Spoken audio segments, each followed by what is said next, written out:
Vítám vás v televizních tanečních. Úvodní titulek vám napověděl, že se v dnešní lekci budeme učit vals. Pokud se naší výuky zúčastníte, vězte, že o 15 minut později budete tančit vals stejně dobře jako naši figuranti. Děkuji. Minule jsme se naučili foxtrot. Zopakujme si tedy základní kroky. Zaujměte základní postavení. Tanečník čelem šikmo ke stěně. Připraveni? Střih. Welcome, monsieur, sit yourself down and meet the best innkeeper in town. As for the rest, all of them crooks, rooking the guests and cooking the books. Je mi líto, že vás nemohu vidět, určitě bych vás pochválil. Dost opakování, věnujme se tanci, kterému se říká vals. Vals je tanec elegantní, vznosný, s poměrně jednoduchými základními kroky, jehož technika plně využívá švihu a setrvačnosti. Ještě ne, ještě máte čas. My se nejdřív podíváme do historie vzniku valsu. Na přelomu století se ve Spojených státech amerických tančil tanec Boston. Kolem roku 1910 se dostává do Londýna a získává si anglickou mládež, zejména svou volností při stavbě figur a možností inspirace. Po první světové válce se u Bostonu začínají objevovat otáčky, mění se držení a vzniká vals Boston. Taneční mistr Viktor Silvestr pak ve 20.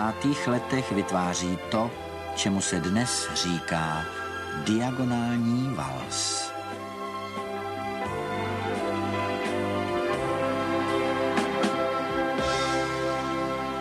Základní taneční postavení u valsu je stejné jako u foxtrotu, tedy pár stojí vzpřímeně a uvolněně proti sobě, lehce se dotýká v oblasti kyčlí, linie pravé strany tanečnice je mírně protažená.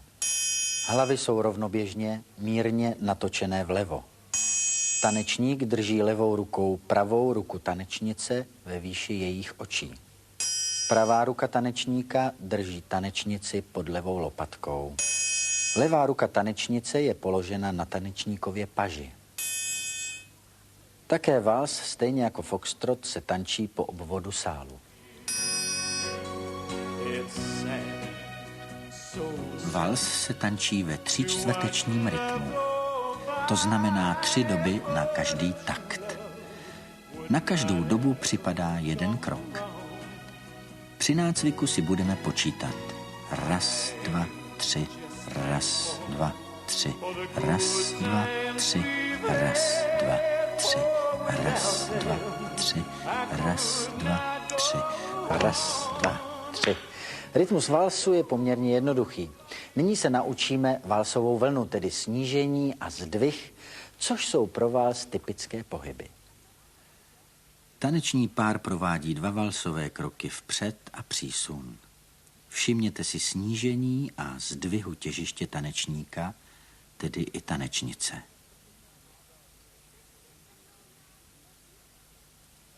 První krok, druhý krok, přísun. To samé platí při pohybu vzad. První krok, druhý krok, přísun. Pokud máte 2 základní fyzikální veličiny, prostor a čas, a máte-li chuť, vyzkoušejte si sami nebo v páru ve volném držení za ruce valsovou vlnu s námi. A 1, 2, 3, 1, 2, 3, 1, 2, 3, 1, 2, 3, 1, 2, 3, 1, 2, 3, 1, 2, 3 a 1, 2, 3. Ne, ještě si nesedejte, využijte příležitosti a vyzkoušejte si valsovou vlnu s hudebním doprovodem. Uvidíte ukázku valsu v mistrovském provedení.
Nádhera. Ale vraťme se na zem. Pokračujme v nácviku základního kroku valsu. Nejdřív si ukážeme a naučíme se uzavřené změny, při kterých ovšem nesmíme zapomínat uplatňovat valsovou vlnu. Uzavřená změna vpřed. Tanečník začíná pravou nohou vpřed, levou nohou úkrok stranou a pravou přísun s přenesením váhy a pokračujeme dalším krokem. Levou nohou vpřed, pravou nohou úkrok a přísun levou. Z pohledu tanečnice levá noha vzad, pravá noha úkrok a levá přísun s přenesením váhy a pravá noha vzad, levá noha úkrok a přísun pravou. Pro snadnější zapamatování si představte, že kroky děláte po kolejích. A znovu z pohledu tanečníka. A pravá noha vpřed, levá noha úkrok, pravá přísun a raz, dva, tři a raz, dva, tři a raz, dva, tři a raz, dva, tři. K uzavřené změně vpřed se naučíme uzavřenou změnu vzad. Tanečník začíná uzavřenou změnou vpřed, tedy pravou nohou vpřed, levou nohou úkrok stranou a pravou přísun s přenesením váhy a pokračujeme uzavřenou změnou vzad, levou nohou vzad, pravou nohou úkrok a přísun levou s přenesením váhy. A znovu z pohledu tanečnice. Levá noha vzad, pravá noha úkrok a levá přísun s přenesením váhy a pravá noha vpřed, levá noha úkrok a pravá přísun. Ještě jednou pomalu z pohledu tanečníka. A pravá noha vpřed, levá noha úkrok, pravá přísun a raz, dva, tři, raz, dva, tři a raz, dva, tři, raz, dva, tři. Nechybí vám něco? Já to zařídím. Maestro, prosím vals.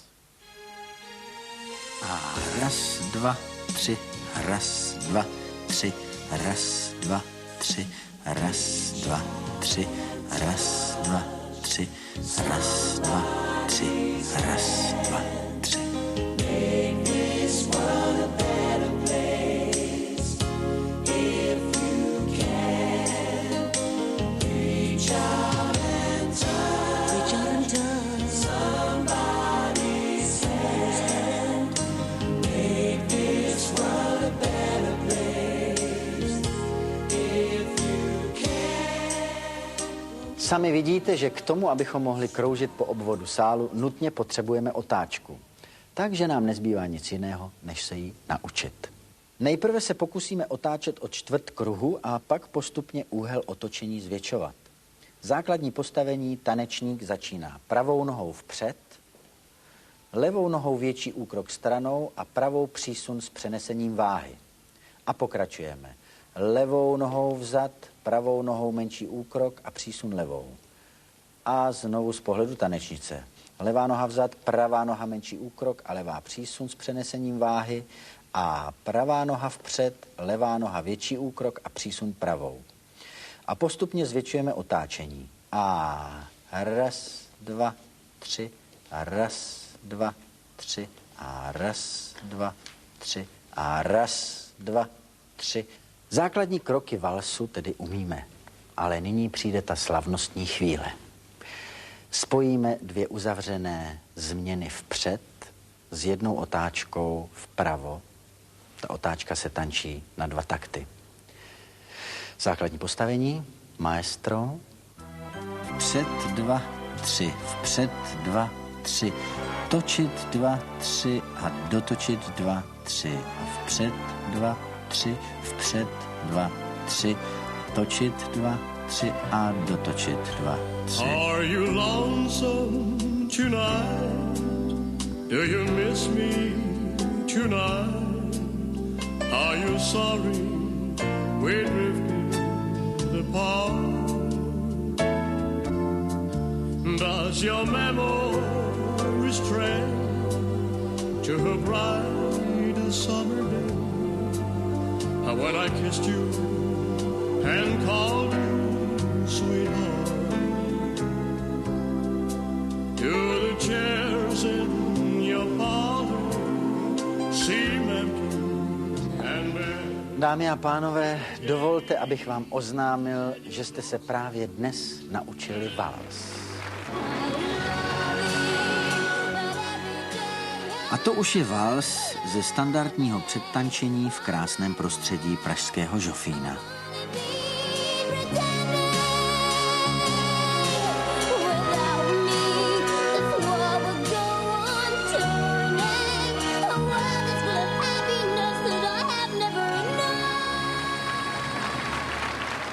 Taneční lekce valzu skončila, ale my u tancování ještě chvíli zůstaneme.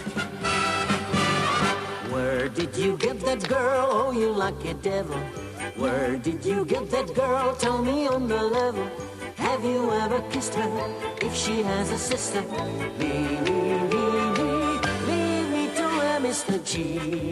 I wish that I had a girl. I love her. Oh goodness, how I love her. If you can find another, I'll take her home to mother. Where did you get that girl?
A příště si ukážeme, jak se tančí blues. Nastančenou.